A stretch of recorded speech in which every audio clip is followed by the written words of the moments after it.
ቅመሟ ደህና ነች፣ አትጨነቁ። ስለዚህ ስትጨነቁ የነበራችሁ ቤተሰቦቻችን ፋሚሊዎቻችን በሙሉ አትጨነቁብኝ። አሁን ቅመሜ ደህና ነች፣ ደህና እንደሆነች ለእናንተ ልናገር ነው የመጣሁት ብሎ ቡባዬ እንግዲህ ላይብዬ በዘፈን መልክ ገልጿል ማለት ነው።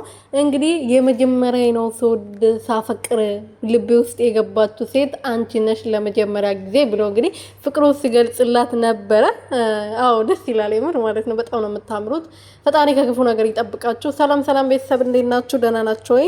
እኔ በጣም ደህና ነኝ። እኔ ወርቅና ውድ የሆናችሁ ቤተሰቦቼ ለዚህ ቤት አዲስ የሆናችሁ ሰብስክራይብ፣ ሼር፣ ላይክ እያደረጋችሁ ቤተሰብ እንድትሆኑ በትህትና እየጠየቅኩኝ እንግዲህ ቡቡዬ ሰሞኑን አይምዬ አሟት ነበረ ተጨንቀን ነበር ብዙዎቻችን።